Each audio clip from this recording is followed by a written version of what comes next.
Good afternoon or good night, people. It's 7:00. It's Imperial Valley / San Diego. I'm with Jodi, the producer, the myth. I don't know what to call you now. It's just you're all over the place like me.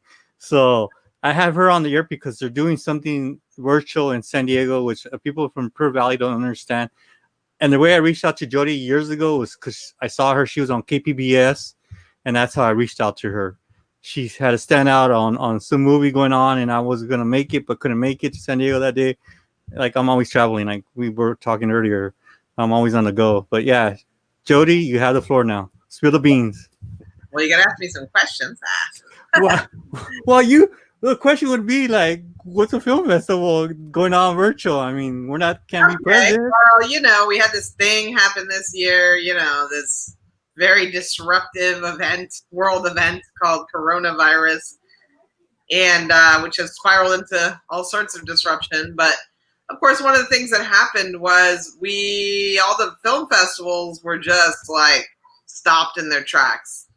I remember, about 2 days before we were going to announce our film festival's lineup, I started looking around. I'm like, I don't know. It's looking like this isn't going to happen.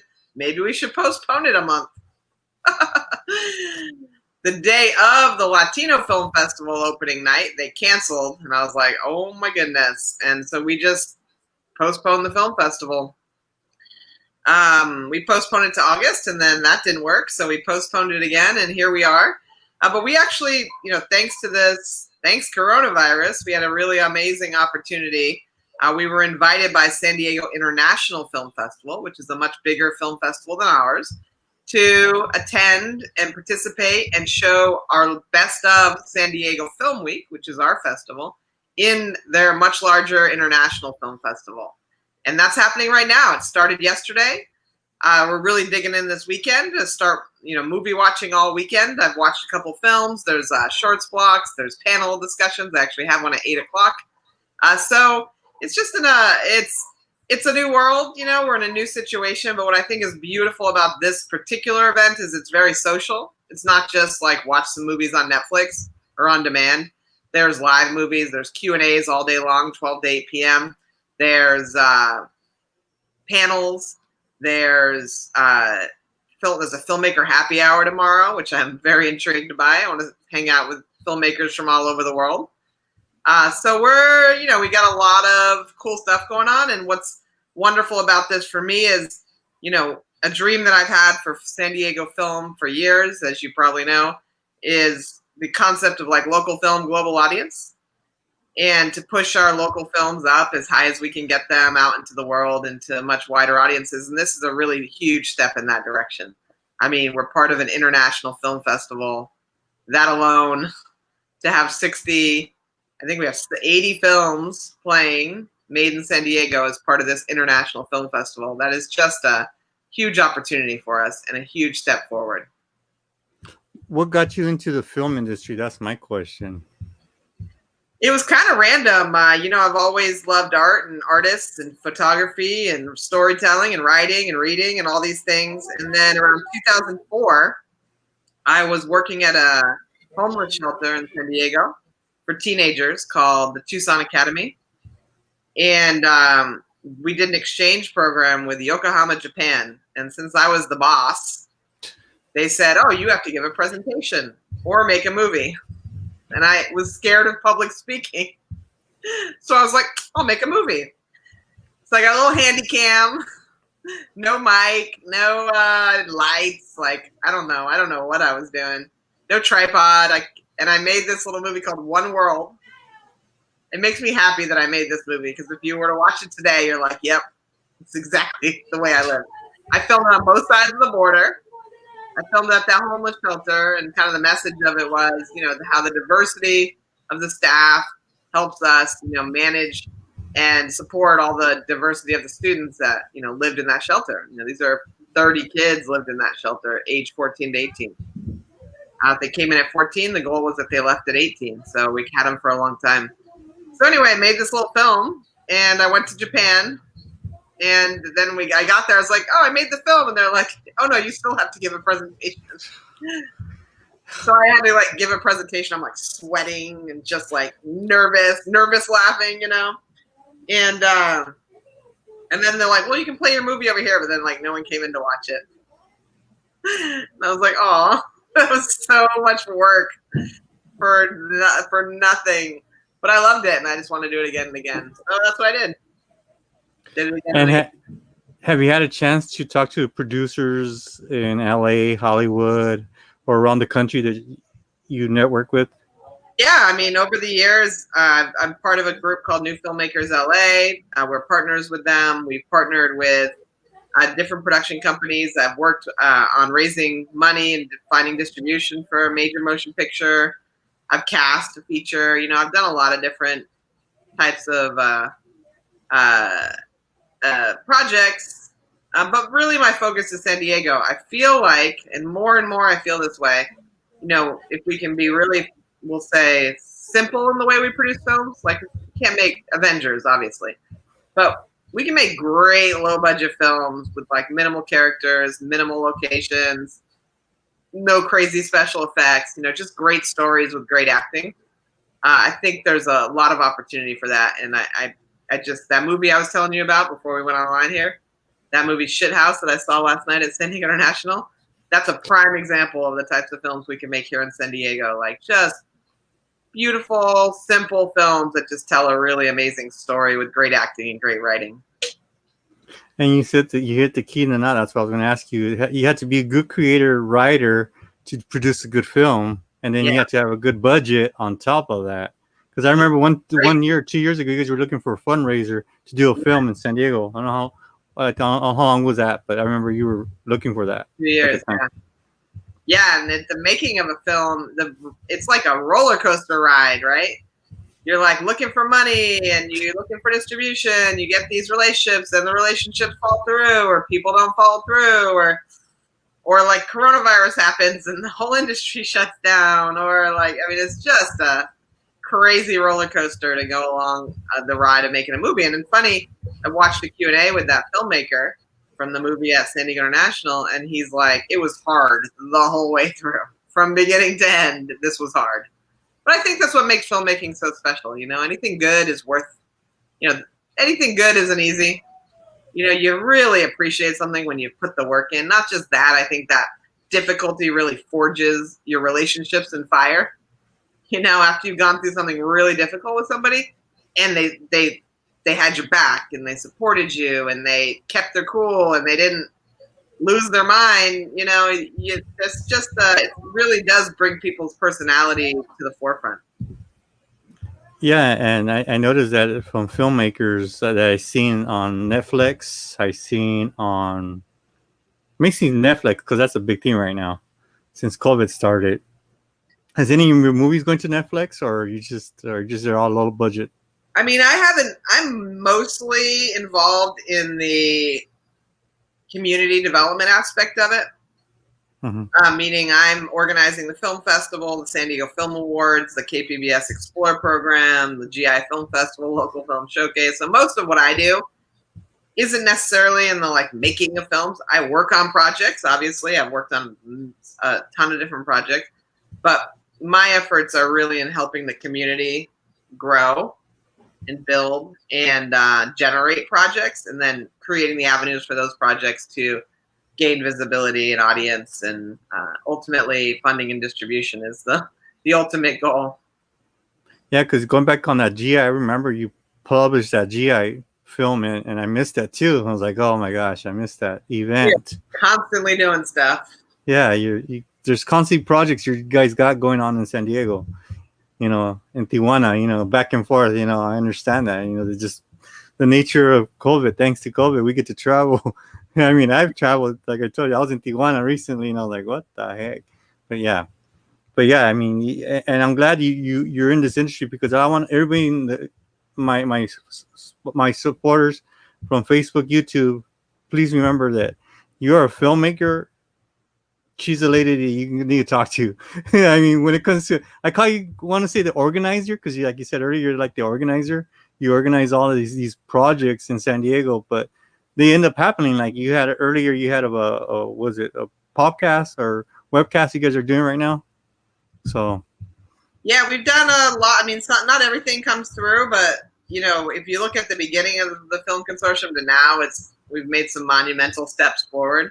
And there is just a great community of filmmakers. It's wonderful to be able to step into a group and be able to make your films, whether you want to direct yourself or produce. I feel like I called this yesterday. I called it kind of like hands-on. It's like real life film school. It's like we've created a situation where you can make films with the support of the people around you, and it's not about money. It's about helping each other and building our skill set. One of our local actors, Randy Davison, recently I cast in a David Fincher movie. And this guy, he's like, thanks to the film community here, I have 100 IMDb credits, and I've got to practice and get better and build my skill set. You don't get better making films without making films. Like, you really don't. You lose the skill set if you don't do it.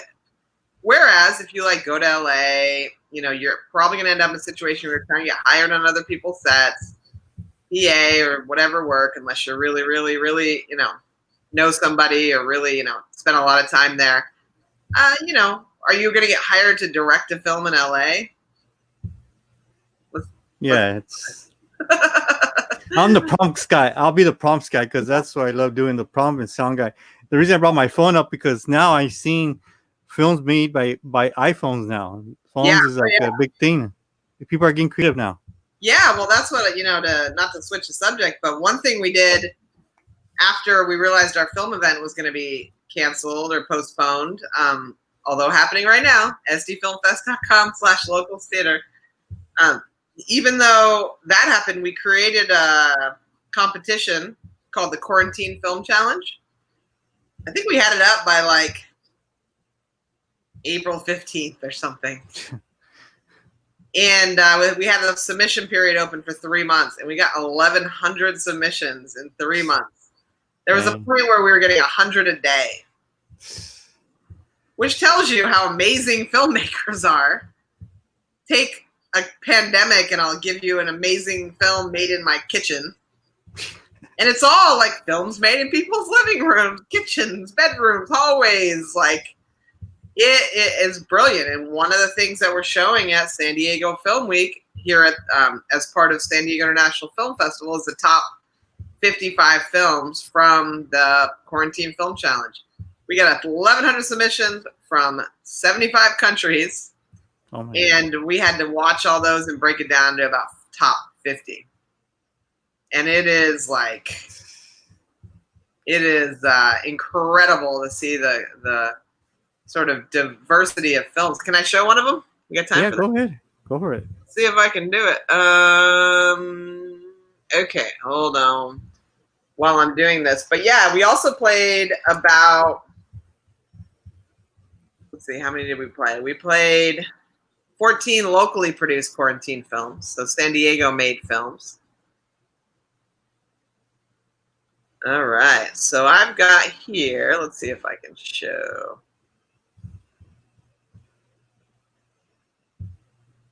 Okay, I'm going to show my screen. See if that works. Does it let me? Does it let me? Okay, share screen.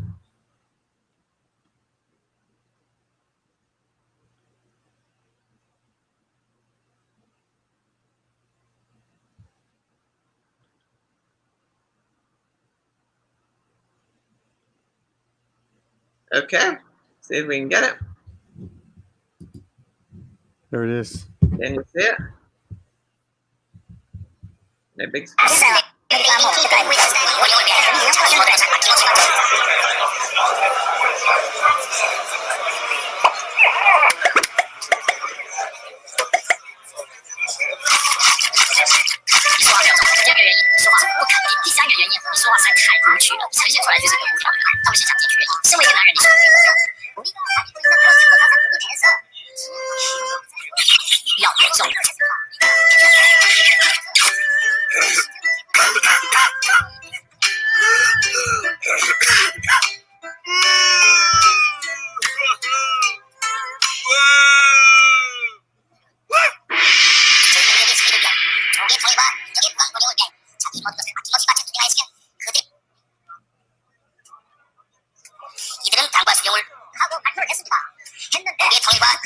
Not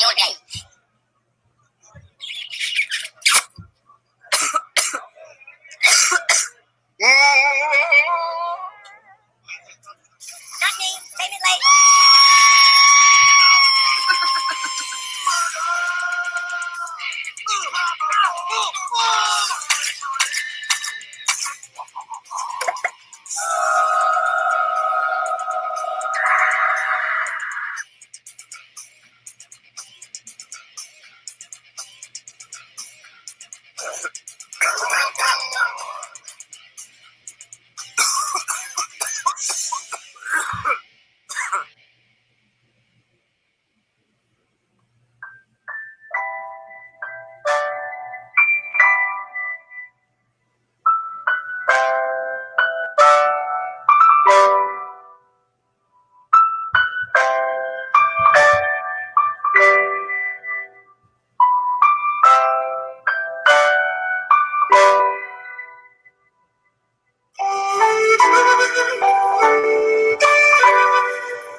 That's a good one. Right? Low budget. Oh, so simple, so easy to make, and am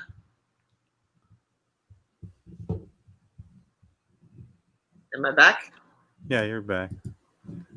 Yeah, so we got 1,100 of those, and some just everything you can think of: horror movies, comedy, sci-fi, lots of sci-fi, documentaries, dramas, lots of animation. We probably got 50 animations. And that one looked like it was from out of the country, was it? That film, the Yeah, last that one? one was from. Let me tell you, that one we had. Let's see, for tonight actually at 8 o'clock. I got about 8 more minutes before I have Yeah. to. Oh shoot, I have to go in a minute here. Actually, Yeah. we have from the Ukraine. We have a panel tonight at San Diego International. The panelists are from Brazil, El Salvador, Mexico, Ukraine, Iran. That one's from Iran, actually.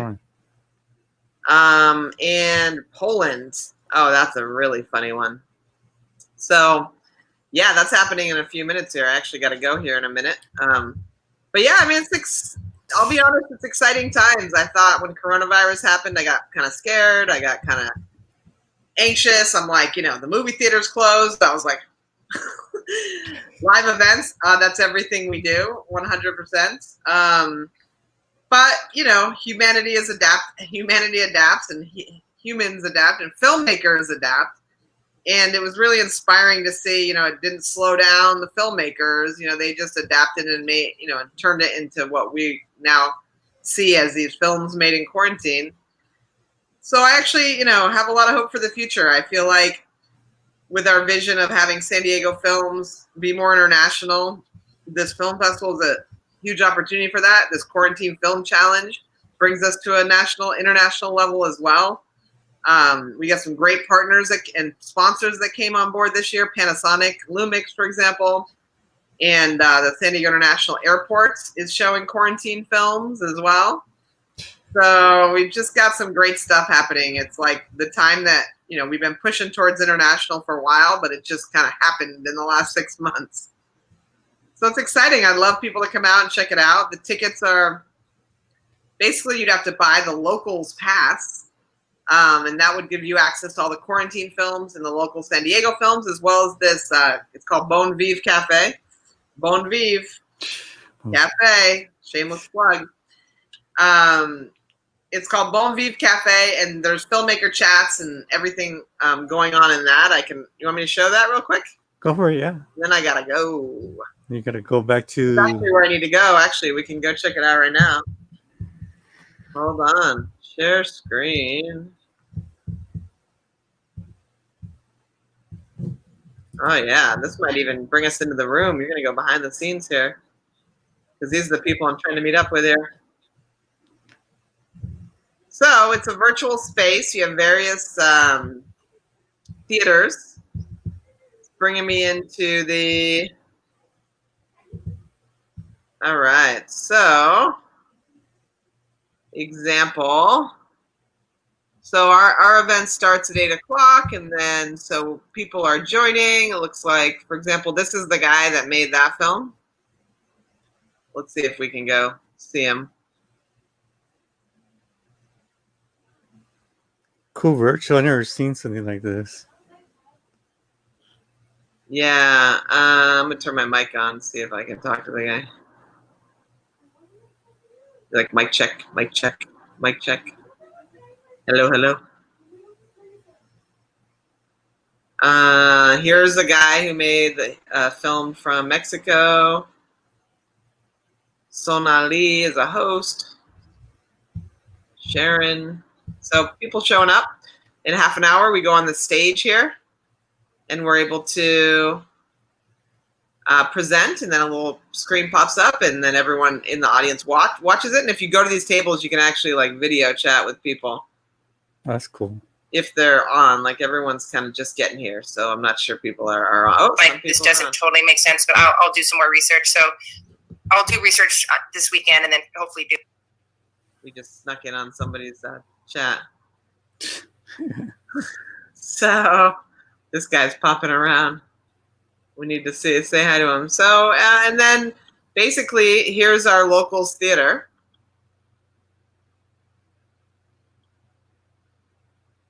San Diego Locals Theater. And in here, you're going to see all the local film block. And right here, you got Films Made in Quarantine. Here's Films Made in Quarantine. And it's just like a stream of films, all, you know, like we just watched. You can just watch all the films. This is a documentary and drama.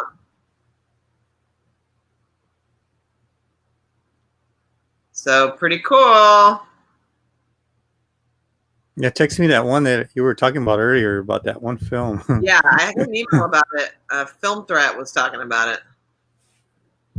Well, thanks for having me. Well, thank you. Yeah. This was awesome. I want to thank you. I know you got to go back to with career, and I want to thank you for your time as well. We'll be talking more behind the scenes, but thank you as well. Thank you, Jodi, and you guys in Pure Valley. Share about this, and click on the website if you guys are interested. Go to the website. That's all I got to say. Thank you, and have a peace out, friend, and we'll talk later. Bye. See you all later.